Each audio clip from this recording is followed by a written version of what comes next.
let's give it a shot. Let's give it a shot. Let's give it a go here. It's January 17th. Little warmer than it was yesterday, George. Can we say that? Yeah, it is a little bit warmer, but I watched the Buffalo Steelers game the other day, and I thought, I've watched football in cold weather before. Every time Buffalo scored, snow flew up all over the place.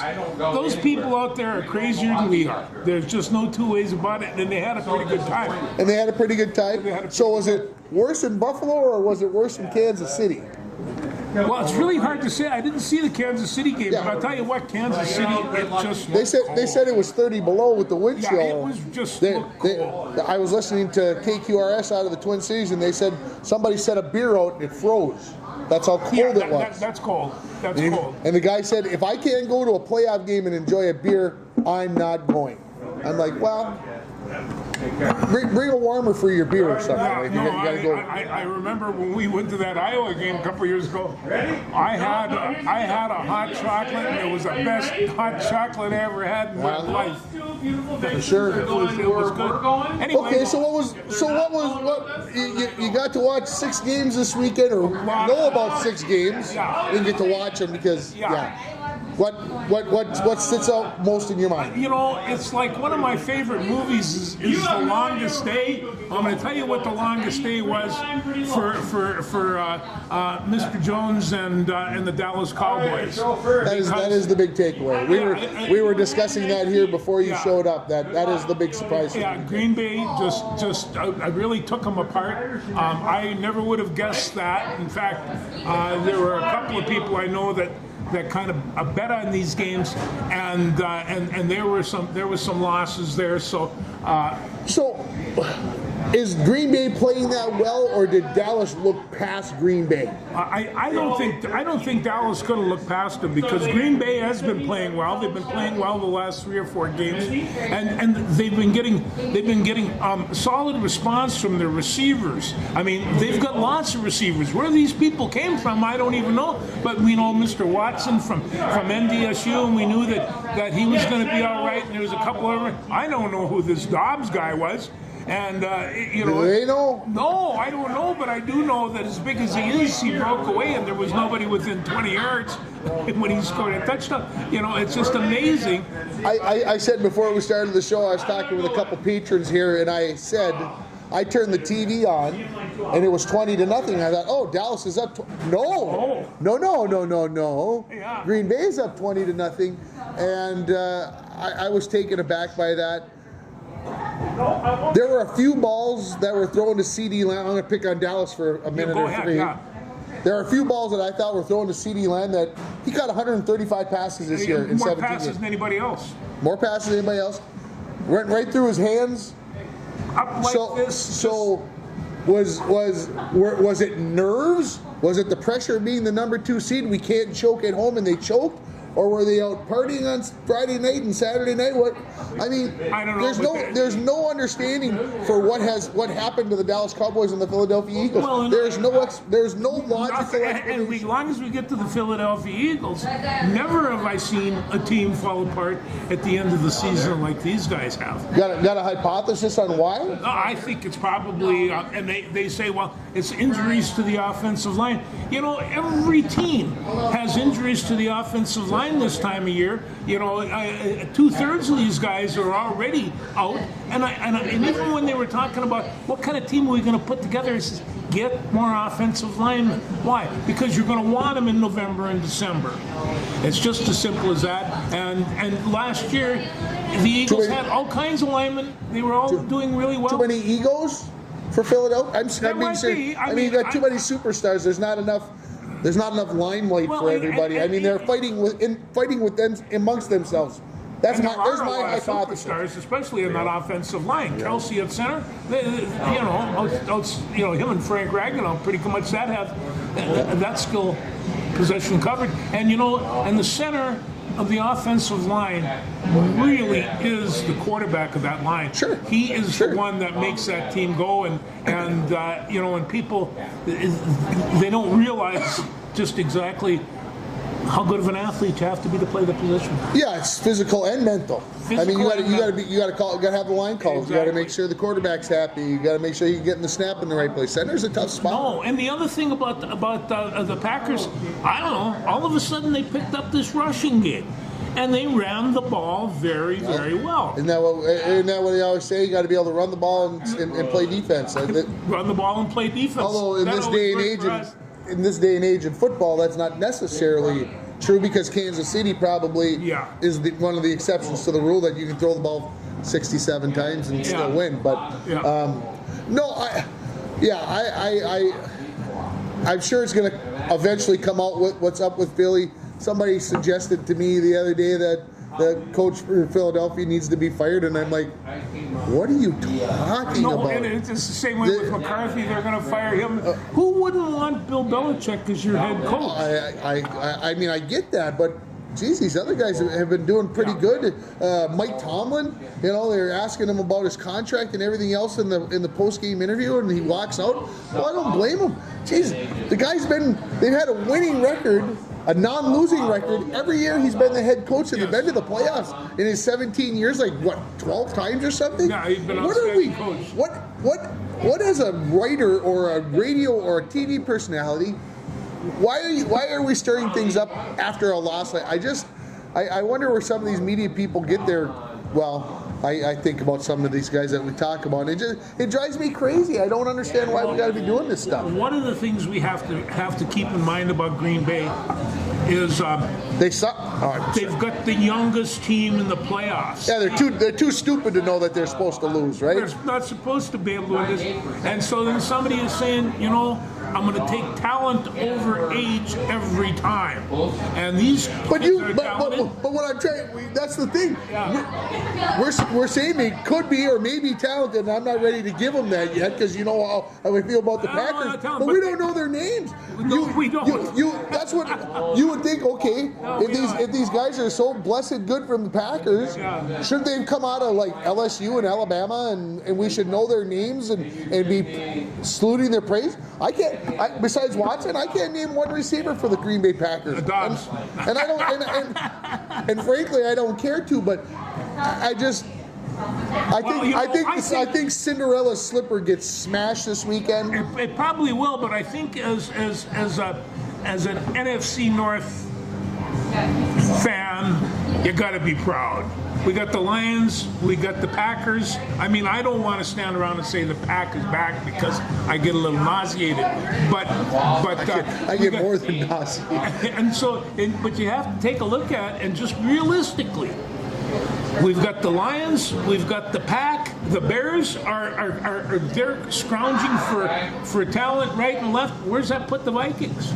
And so, I see. Well, yeah, the Bears got the #1 overall draft pick coming up. Exactly. And so, it's kind of like, ooh, things could get tough for the old Vikes real quick. And from the top to the bottom in that league, man, it is not a big distance. No, it's not. I know there's people, you're getting already tired of me bashing the Packers. I am not sold that this team is destined to be the next whatever. I don't believe it. Of course, I said this about the Detroit Lions, and I'm still not sold at the Detroit Lions. Yeah, because as much as people like their coach because he does crazy things, I don't like him because he does crazy things, and he's going to get themselves into trouble doing those crazy things. Well, that's true, but what I like about the Lions right now, if I had to walk in a kind of a nasty saloon, I'd take Aiden Hutchinson with me, you see, because he is one of the best defensive ball players in the league, and they have several of them. And it's just, they're playing very, very well.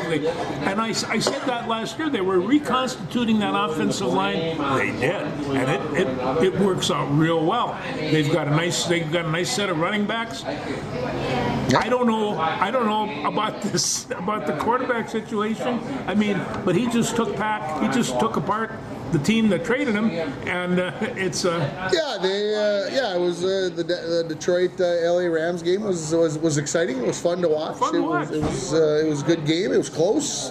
So, all right, let's move to... All the games were fun to watch, but I tell you right now... no, the Dallas game was... Well, I hate Dallas, too, so... When you said it was 20-0, Dallas was... That's what was the fun part. And, I don't mind seeing Jerry Jones having a conniption. Jerry Jones has had a conniption, so his heart is broke. You should consider a broken heart once in a while. So, okay, let's move on to this week. Yeah. Let's see. First game, we got the Ravens against Houston. We didn't even talk about Houston. Houston. We didn't even talk about C.J. Stroud. And when is he going to wake up? No, C.J. Stroud's playing pretty well. He's playing very well. And they're going to play down in Houston. And the only they'll play in Baltimore in the cold. Play in Baltimore? Well, okay, then so this is kind of the deal. With the exception of the last game, Baltimore the last 3 or 4 games, in my mind, has just been crunching people up. And they play really, really tough on both sides of the ball. So is the week off a good thing or a bad thing? It's a good thing. It's a good thing. It's a good So you're picking Baltimore? I am. Big? I've got to give them 6 points. Oh, I'm going bigger than that. I'm going about 34-21. Yeah, 34-20. You might be right. So, Yeah, take Baltimore. So let's see. Then the other AFC game is Kansas City in Buffalo. Kansas City in Buffalo. No, I can't verify this, and I didn't verify this, but I believe I heard them say this is the first time Kansas City is going to play on the road in a playoff game.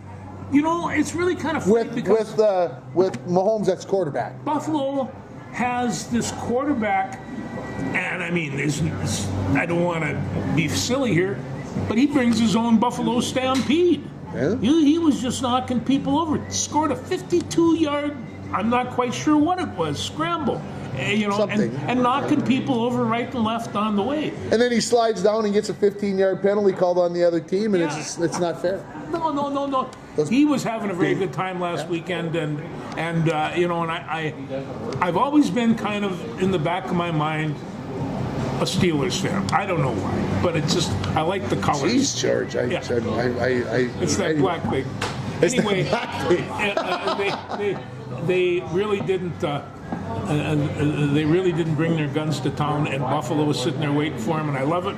They scored. Snow flew all over the air from the fans. But you must have been really holding hope when Pittsburgh cut it to a touchdown with about 6 minutes to go. Well, I know. And I'm kind of like, or 7 minutes to go, whatever it was, and I'm like, at that point in here come time, the Steelers. the teams, as long as it's a classic, and it was a classic football game, and you know that the Steelers are going to go up there and play tough. Okay, so we've got Kansas City and Buffalo. Who are you picking? I'm gonna go with Buffalo. Okay. I don't think I can argue against you. No. Other than we're picking against Patrick Mahomes, and can be a silly thing to do. It really can, and I've been burned by that before. I think that's probably going to be the game of the weekend. The Kansas City Buffalo game is the one to watch. If you got to pick one of 4. That's probably the one to watch. Well, and by that time, it's like they said, the field was removed from snow, but not the rest of the stadium so much. And they were paying people $20 an hour and getting kids out of school to go shovel out the stadium for the game. They didn't get very many because they didn't get it shoveled out. What's the deal? They didn't get a lot of it shoveled out, and it's just it was just an awful lot of snow. But those people in Buffalo are football crazy, and they. This is the first time it's happened to them for a while. Let's move over to the NFC. Yeah. You got number 1 San Francisco taking on number 7 Green Bay. What's your pick? I think that this is, like you say, this is where it's probably going to end. The slipper ends for the slipper falls off. Yeah. Close or big? No, it's going to be close, and it's going to be closer than I figured. But I think it's about time that the 2 finest edge rushers in the NFC started coming down. Although I watched Aaron Donald last week. Oh, what a guy! Yeah, he is just tough. They had him double and triple team at times, and when you have these edge rushers that are so fast and so quick, a 325-pound tackle just can't stay with them. It's about as simple as that. And so if they get those guys going and start getting a Green Bay shuffling around back there, I don't think that Green Bay can beat them. But all right, we got the Lions and the old NFC Central competition in the Tampa Bay Bucks. Yeah.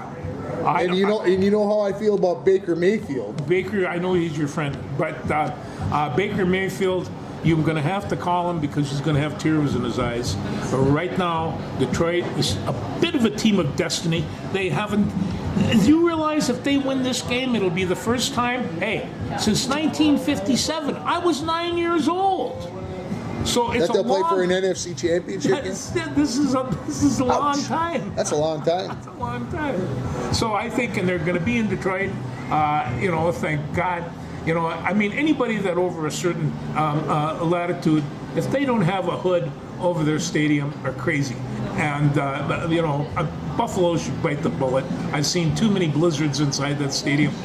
Well, the thing is that they weren't allowing any travel. No. So, yeah. So you're taking the Lions? I'm going to go with the Lions. Big, small, close? No, that's going to be a tight one. But Baker Mayfield. Sorry to say, he's really been playing well, and I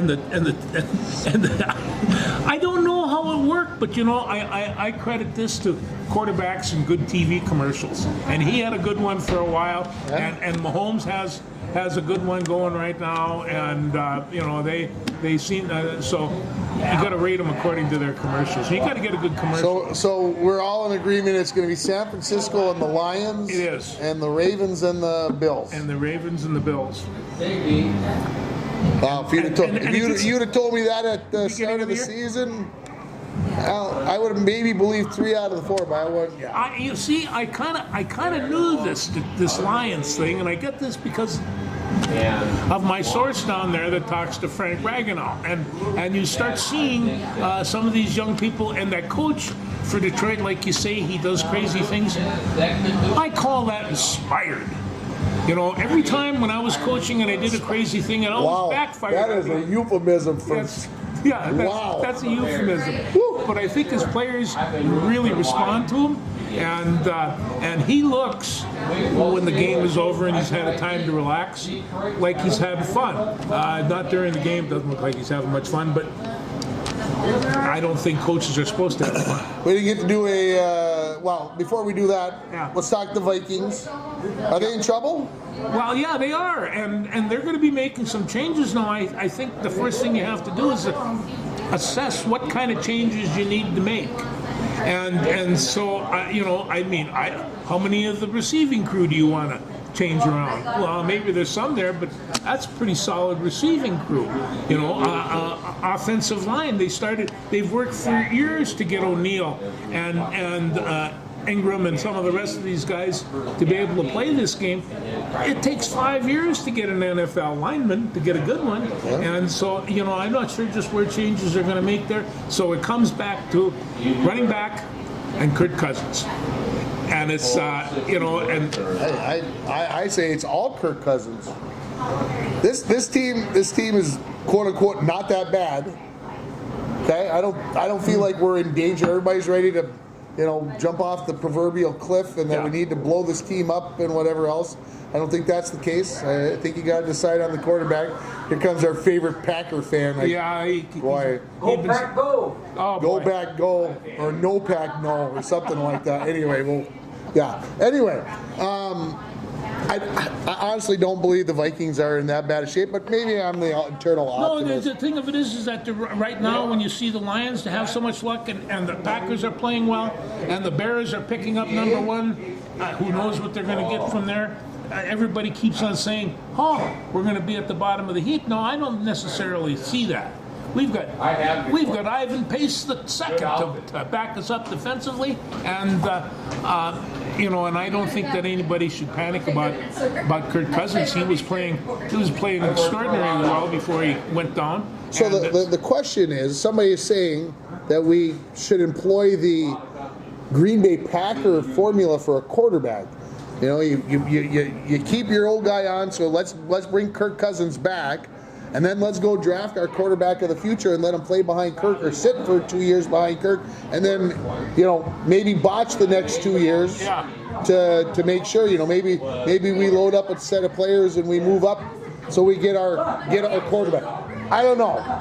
There are some decisions to be made, and like I said, maybe you got to go to the bottom before you can get to the top, i.e. the Detroit Lions, who were at the bottom forever.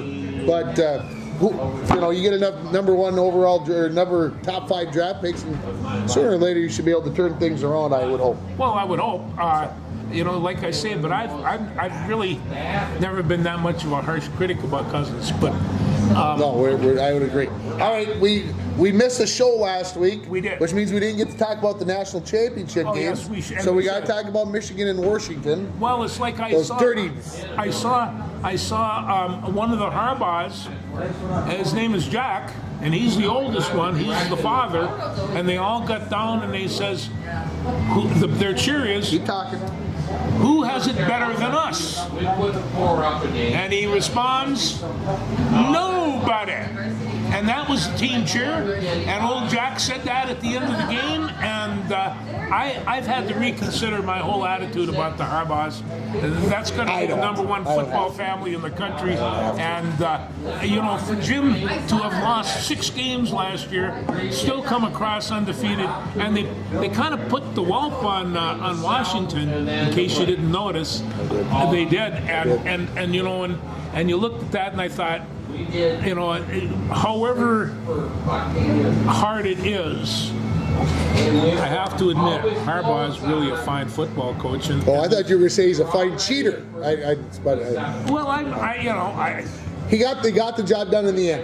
He got the job done with everything that went on. I'm going to give Michigan credit for everything that went on and everything they cheated at and did wrong during the season.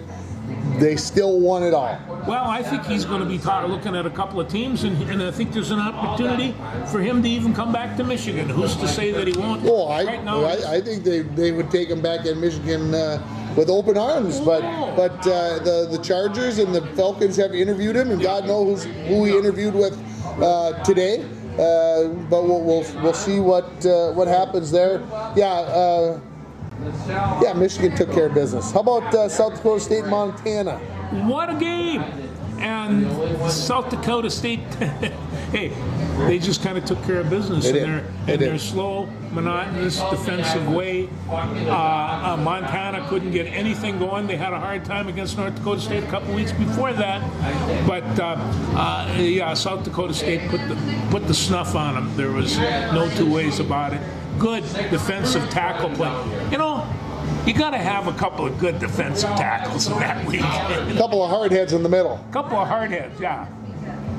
What did you make of Saban hanging it up? Well, when everybody was hanging it up so quickly there, it was hard to keep track. But I think it's a good time for him to do it. And I saw a statement from him who said that he said that he's 71, I think. 71.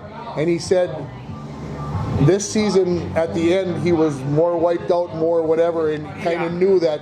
Look, I can't keep doing it at this rate. I had a coach one time tell me there's a certain season, and Randy will say the same thing. They take pieces out of you, and after a real rough season, you don't have many pieces left, and that's what I saw in Lou Saban. There, he looked tired. He looked like a football coach that ran a very intense program, and he looked a little ragged. He'll be on CBS or ABC or ESPN next year, making nearly as much money as he was when he was coaching. No, and I mean, right? He's in the commercial business too, so he knows what he's doing. Were you surprised that Washington got absolutely raided, and now Washington's the old Alabama, or Alabama's the new Washington, or whatever the right way of saying that is? Well, I tell you, the Washington coach got himself a new job, and brought the offensive coordinator with him. Brought his offensive coordinator with him. I think that's a good possibility, because Washington, well, of course, all teams are going to design their offense and defense around the personnel that they have, and Washington has had some very good personnel the last couple of years, receivers and linemen and running backs and quarterbacks. So It's the recruitment part. It's the portal? These days it's the portal. The swear word of how much swear money word? can you come up How with? much NIL money can you come And up with? it's a very, it's, when do you have time for X's and O's? And that's why we always did it. For the chess match. So I'm not quite sure just what they'll bring. I do know that Washington's been. I remember when Minnesota played them in 1961, and the theme was squash wash, and the responding theme was skin min. So it was. They were great then, and they will be great again. There's a pretty solid program. Did you watch the All-American high school football game? That was on a couple Saturdays ago? I caught bits and pieces of it, but... Did you hear who was named the MVP of it? No. Coy Parrish from Esco. Oh, really? Yeah, not only did he intercept the pass, but he returned a punt for a touchdown, and then he made a game-saving tackle towards the end of the game. He was the MVP of all these star players, all these 5-star recruits and whatever else. Yeah. This little poor 4-star from Esco, Minnesota, going to the University of Minnesota, is named the MVP. He had an awful lot of 5-star teams trying to recruit him. Oh, yeah. So, and the fact that he stayed in Minnesota, hey, that's a good deal. So, we'll see what happens. It's nice keeping these guys around. It's nice having some good football players from northern Minnesota. It's great to have some good players from northern, absolutely. Yeah. So, okay, are we done with football? I mean, We can be done with football. I mean, we've only been on it for 25 minutes or so. I mean, is that enough? As long as we go from there, last Monday, it was a tough day for Minnesota-Iowa competition. The basketball team got whooped upside the head by Iowa. I don't know if they got whooped. Did they get whooped? 86-77 or whatever it was. But It's like single digits, George. they controlled it. They did control the game. They did control. And it was. I'll give you that. Although I watched Payne, he played really well, but he was just outnumbered in the paint. So anyway, I watched the game, and then of course the Minnesota-Iowa wrestling match. Iowa won 7 of 10, and there was only there were a couple of wrestling matches of interest. Michael Blockhouse took down the number 2 wrestler at 157 pounds, and Blockhouse is 11 or 12. And the other guy is up. What the heck's his name? The other guy was up 4-2 with 20 seconds left, and Blockhouse took him down and turned it around and scored and won. So I have to say that we must have addressed this at some point, but I did not remember that. For a takedown now, it's 3. 3 points. 3. It used to be 2. So what's the rationale behind the takedown being 3 instead of 2? Well, because it has changed the format of the match. What happened is that you were getting 2 points for a takedown, and then you turn around and you get 1 point for an escape. Well, you're calculating that a takedown should be at least 1 point harder than an escape. I mean, I don't know. When I wrestled, I didn't think that anybody could ride me. I think I could pretty much stand up and get away anytime I wanted. And a lot of wrestlers are like that. In fact, it was one of my only moves, getting away. So my question to you is this then. So my thought was if they went to 3 points, that they were trying to get away from the 4-3, 3-2, 5-4 match. They want it to be 10-7. Well, they want it to be 10-8. I'm not sure it was just the score alone, because that's pretty much irrelevant. You only have to win by 1. I understand, but they wanted people to be more aggressive. And I watched the wrestling match just about cover to cover the other night. And I thought everybody was way too passive. Well, and you notice, isn't it supposed to be the risk reward? Those officials are. Yeah, it is a risk reward. But when you're wrestling an Iowa Hawkeye, in Iowa Hawkeye Arena with 16,000 people. They were worried about voting for Republicans. That place was not full. I was shocked. They had bad weather as well. The place was not incredibly full. bad weather, but the people along the edge, and they had an Iowa reunion. They were bringing that in. This was the first duel of the year there, and they had every guy that was ever an All-American standing around there. They looked pretty nasty too. You can't trust those hook 'em hawks. I was surprised that I thought with the being more aggressive, the 3 points would be, and maybe that's creating the guys to be more. It took me a while to get used to it because I was so used to more conservative because you don't want to give up the 3. Oh, and you don't want to give up a 3. That's why. I mean, that's a lot. So maybe it's, and I get all of the versus 3 versus the 1 that it should be more than an escape. The thing of it is, like if you take a look at a wrestler, if he gets the first takedown, there's 75% chance he's going to win that match. Just that he's got that first takedown. You take a look statistically, very few people, 3/4 of the people win their matches if they get that first takedown. The first takedown is the most important move of the night. Definitely plays a psychological part, so, no doubt about it. I want them, especially that first period, really going after that takedown, going low, going hard. I want to have my wrestler up by 2-1 if I can get 2 takedowns and give up an escape. Hey, you can win all kinds of matches doing that. Absolutely. And so it's hard to say, but the Gophers. They lost 22-9, but I think it was closer than that. And then of course at heavyweight they had this guy named Carter, who's a freshman, and he was recruited for football and for wrestling. He's a 4-time undefeated high school wrestler in Iowa at heavyweight. And this kid is lean, and he is mean and super quick. And he took down Bennett Tabor. And Tabor should have won that match. Tabor should have won that match. Tabor should have won that match. That is he had opportunities. He had opportunities, and he did not capitalize. No. We just got talking about being too conservative. I thought he was too conservative. He had a guy who was bigger than him. Oh yeah. Hear me out. He was a lot bigger than him. But at the same time, then you have to use that. That big fella from Iowa stumbled twice. And rarely do you see a wrestler stumble. I mean, they're good athletes. They're agile. They're great on their feet. These are lean. That guy stumbled twice, and Tabor could not get a takedown on him on either one of them. One he almost fell into it. I mean, only thing he had to do is grab his legs, and it was 3, and he missed. I'm like, what the? Anyway.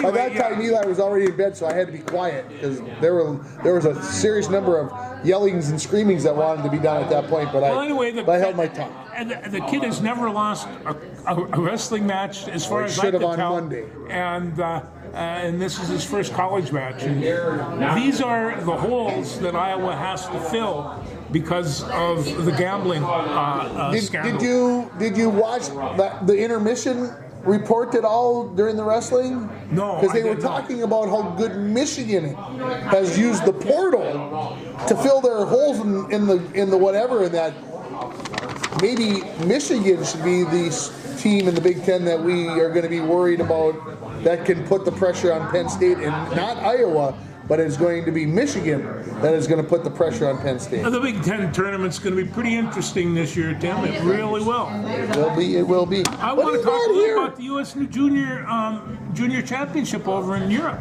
All right. And the USA won that, as you well know. I'm well aware of that, yes. They beat Sweden, and I noticed one thing about Sweden. They wear yellow jerseys all the time. I don't know how they do that. It doesn't matter who they're playing. They're always wearing yellow. The yellow jerseys. But you notice these guys, some of these guys are put together like Ingemar Johansson, and they're big and strong, and they throw a pretty good punch. And they, towards the end of that, I watched 3 Americans in the penalty box all leaking, big smiles on their face because they had just won the tournament. And so I kind of took a look around there, and I see Jimmy Snuggerud. Well, I know he's a Gopher and probably one of your favorites, but I also picked up that he's from Chaska. So I called my Chaska source, and he says, Jimmy Snuggerud's father is Dave Snuggerud, who used to play in the NHL, played 7 years in the NHL. They in Chaska, they have the Breakaway Academy. It's a school for hockey players. I'm aware of this academy. Yeah, I'm aware of this academy. And I'm aware of a couple kids from International Falls that are attending that. well, there you are. And so There you go, Randy. See? And I said, well, tell me about the Snuggerud family. He says, you wouldn't believe the bunch. Their hockey they're like, That's it. That's There's it. hockey and There's hockey and there's hockey. So That's Greg it. says the first time I saw Jimmy, he was on the tee, and he says, oh, did he have a drive? And I went over and I looked at him, I says, you from Chaska? Yeah, how come you didn't come out for the golf team? He says, well, I go to my dad's school. He says, you're Jimmy Snuggerud. But this family, he says, they're five stars, really great people. And I started looking to David Snuggeruds. I like this. It's one of the things where what did I say? He had there it was my.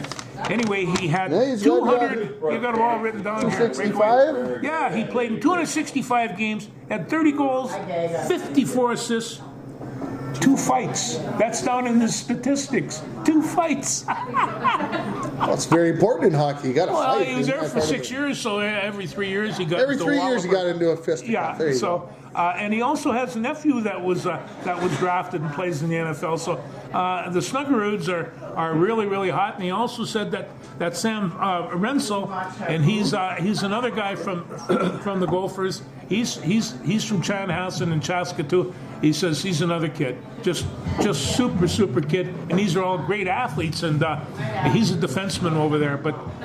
They also had Eric Polkamp from Bemidji State. Also, get this, they had on this coaching staff Brett Larson from Duluth and St. Cloud now, and Garrett Raboin from Detroit Lakes. And he was born in International Falls. He's the coach And now of the head coach at Augustana. Yeah, so there's all kinds of people there. But I have to admit, I watched the last 2 games, and were they fun to watch. On the ice with the Swedish game, there are 40 players that have been drafted in the NHL. Not too shabby. No, that's not too shabby. And they're all about 20 years old, and they're big, strong, and they don't like each other. Not very much. They've had some tussles over the years, and that's why they got a little nasty towards the end of the game. Oh, but I tell you, before you go smacking one of them Swedes in the head, you better be prepared to duck. Well, you blew me out of the water with that cover. I didn't think you were going to come U.S. national junior team, but I'm glad you did. I'm glad you did. And it's just like, and I know they're going to be here.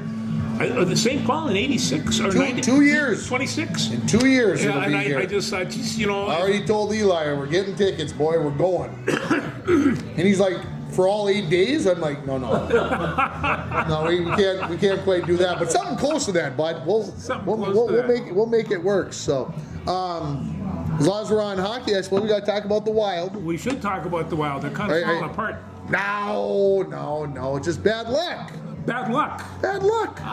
I heard of the. Is that like the luck of the bounce of the puck? That's called puck luck or anti-puck luck. Yeah, some of that. There's something to that. They're in their doldrums here. I think they'll pop out of it. There's Kaprizov back. He is. He's back. Okay, and I think that had part to do with it. Did they send that young goalie back down to Iowa? Or is he still with the team? Wallenstead?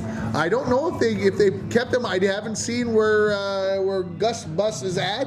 After his injury, I haven't looked. So, but Fleury picked up win 552 the other night. And that was a big deal. He was second or third in the whole. Nice, second all time. Just second moved ahead of Patrick Roy. I like that. There are a lot of people that say Roy, but that's not the way it's pronounced. He's only 133 behind Brodeur. That's quite a few. I don't think he's going to get there. Yeah. But yeah, no, he played well the other night. They shut out the Islanders. Good game. I think I'm going to be honest with people. I even got the Wild shirt on today. I'm going to be honest with you. I think that 6-game losing streak at home, blah, blah, blah, blah. You're playing. Some of it was playing Dallas and those teams. We're getting Kaprizov back. There's a certain There's a certain need. You lose your superstar. Most teams, if you take Connor McDavid out of the Edmonton Oilers, no good. Are they? I mean, they're going to be good, but are they going to be as good as they could be? No. Well, and you got the young Connor from down at Chicago. He's busted up for the season. Yeah, he got a nice busted jaw, and I blame Winnipeg, the cheap shot artists that they are, for the Kaprizov thing. And like I said, it pains me to say that because a lot of UND hockey players on there, and like I said, they play dirty. Some people call it physical. I call it dirty. And there was a bunch of Winnipeg fans down for Eli's hockey tournament this past weekend, and I bit my tongue. They're wearing their Winnipeg Jets hats and jackets and shirts. And were they telling their kids to start fights? No. That's good. But I wanted to tell them, give them the business. Well, how did the tournament go this weekend? It was cold. Very cold in Kerry Park Arena. I can tell you that. It was unfun, and that just means the ice is fast. The ice was fast. They don't keep score at Mighty Might tournaments. They had two. They got a board that goes down the middle, so they can play 2 games at a time. So they had 6 teams in town, the 2 Falls teams, and then 6 other teams, 3 from Fort, 1 from Roseau, and 2 from Winnipeg. And they got to play 4 games. 3 on Saturday, 1 on Sunday. The boys and girls, the few girls that still play Mighty Mites, were exhausted at the end. I think they were pooped out, and that was a good thing. I would say that our purple team went 1-3 if you kept score. It doesn't go up on the scoreboard, and I think the gold team probably did the same, 1-3. And I would say we're very even with the Fort Francis teams. The Winnipeg teams, I would say we were better than the Winnipeg teams. But then, like I said, sometimes you got younger groups, older groups. Roseau was the class, but they brought all their second-year kids, and it definitely showed. Nothing against Roseau. I'm not bashing, but that's how they split their team. They got first-year Mighty Mites, second-year Mighty Mites.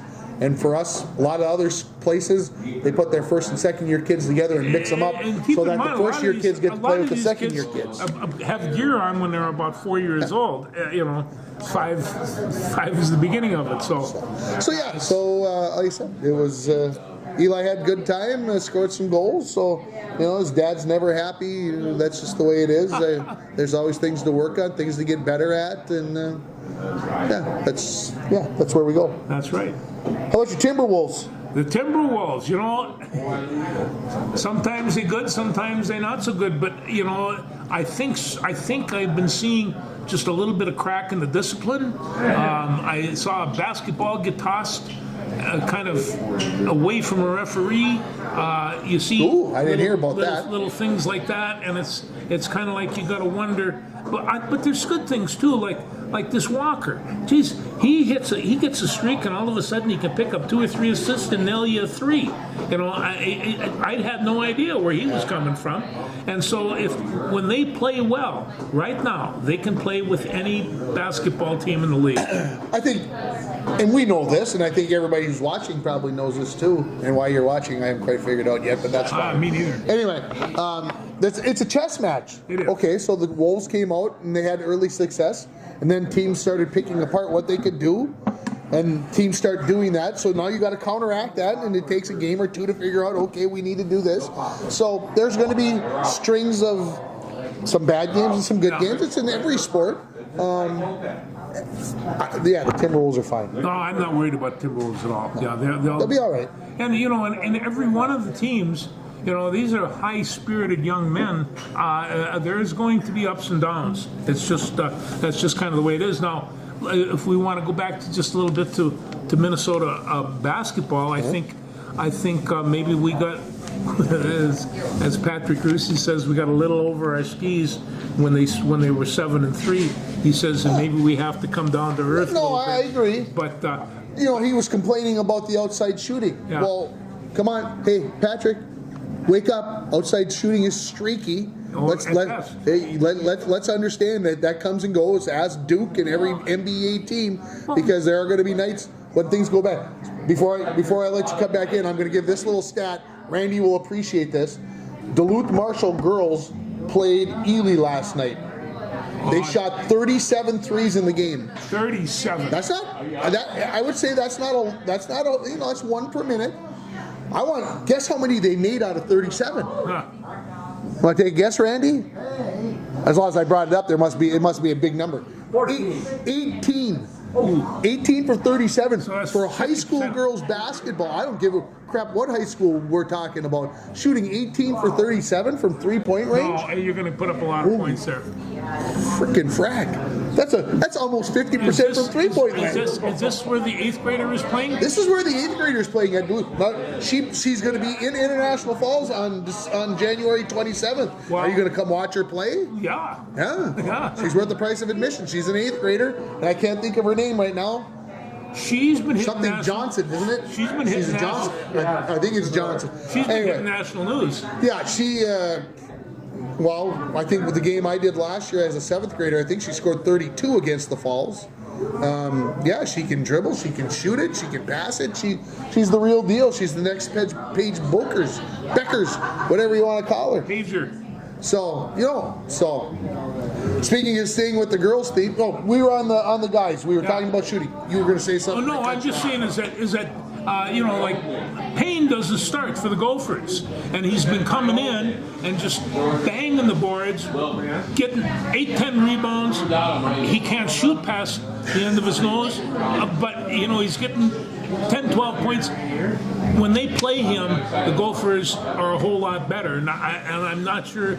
Well, he's been getting a lot of time. Maybe he feels more comfortable coming off the bench. Yeah, I don't know. Yeah, Garcia maybe. was hot the other night against Iowa. Yeah. Played very well. I think 32 points he ended up with. Women's basketball, the Gophers have a big test tonight. They get to play number 16 Indiana, who played Iowa. Was that on Monday? Monday. Saturday? No, that was Saturday night. Saturday night on Fox Sports, prime time.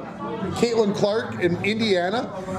My mom was having a coronary fit because why? They got women's basketball on. Whoa. Come on, Mom, I'm throwing you under the bus here. And I'm telling you, as a freebie to watch Caitlin Clark, wow. She was amazing. Well, she moved into 4th all-time on the scoring list last night. Moved ahead of from Baylor. Come on, help me out. Brittany Griner. Now she's got over 3,300 points. They figure she'll become the all-time NCAA leading scorer on February 22nd if she keeps up the pace. She's good. She's good. Gophers got any chance against Indiana tonight? Yeah, they've got a chance. Where are they playing at home? I think it's in Indiana. Oh, okay. It's Indiana played a good game against Iowa for the first 3 quarters, and then there was just so much talent on that Iowa team that they couldn't keep up.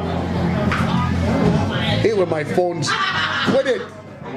See, he yells at his phone. Stop notifying me of things. I just want to. Oh, you filthy thing. Come on. Oh, wow, I'm going to have to do this. Minnesota women's basketball. There we go. That's what I want.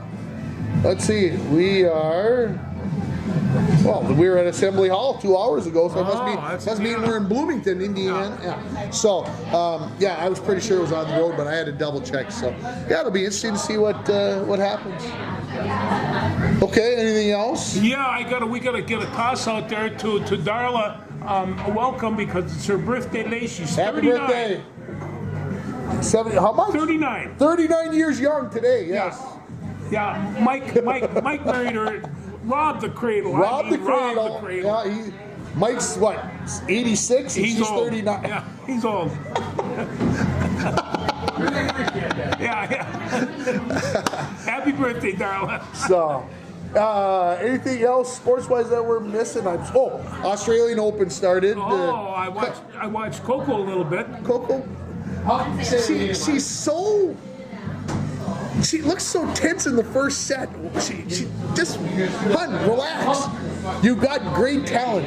She does. And they interviewed her. They showed an interview with her last night. She is so well spoken for 19 years old. Yeah, I was just like, I think she's got it going on. Smooth as a ballet dancer. She's going to be good. Just got great physical attributes, and boy, can she hit a tennis ball. Yeah, so. I mean, from behind, from back, she's the Mahomes of tennis. So we'll see what happens. We'll see what happens, yeah. Obviously, the Australian Open. Eli had skating at 6:30 this morning, and so when we went downstairs, I turned the TV on because I knew Djokovic was playing. Yeah. Not that overnight, I was sleeping. And I'm like, I gotta check see how Djokovic is doing. So as he walked out the door, he's like, "Holy, it's gonna be 38 next Wednesday." Well, we can have a good time there. There we go. Anyway, he's like, "What time is it where they're playing?" And I'm like, "It's getting close to midnight." Yeah. Anyway, it's the Australian Open's great this time of year. It's one of my favorite things. Get to watch a little late night tennis before you go to sleep. That's between tennis and dart throwing. Those are that's sickness, you know. Your 16-year-old dart thrower, he made national news as Did well he? on this Did side. he? Yeah. On this side of the, okay. Oh yeah, he did, and because he's a bit of a character as He is. well. He likes to have some fun. That's part of it. Yeah. Wow. And somebody As long as they keep score. asked me about you. They says, "Does he throw darts?" I says, "No, I don't think so." He just We got a dartboard. We got a dartboard for Christmas, so it's hung up in the basement. Time. So Eli and I played a few games, but we're having a tough time playing darts right now because, well, I'm never home. Yeah, and We've been pretty busy with home games. I don't know what the athletic director was thinking, but the schedule is deep right now and heavy. well, just give it 3 or 4 more years when he beats the pants off you, and that's a. That's very possible. Very possible. Anything baseball we need to talk You about? know, it's coming. It's coming on, and you know, I came up the other day. What's happening with the Twins? And apparently not much. They're not making any trades. They're not making any adjustments. Getting rid of some really good pitchers, but we'll see if they can. That's no big deal. You don't need to pitch the ball when you hit the ball. Toronto, I want to make this little whatever because this is sticking out. Pascal Siakam from Toronto was traded to Indiana today. Indiana's trying to make a move in the East in the NBA, and so there's a three-team trade with the Pelicans, the Pacers, and the Raptors, and so we'll see if that gets Do you Indiana see over any the hump. possible trades for the Timberwolves? No, not at all. I don't either, but other people. And of course, it's Hockey Day in Minnesota, not this weekend, but next weekend, so Warwood will be on the map, getting all kinds of whatever, and so. there we Well go. deserved. Congratulations. You know. Anything Great else? job. No, I'm done. Have a great week. We'll talk to you next week.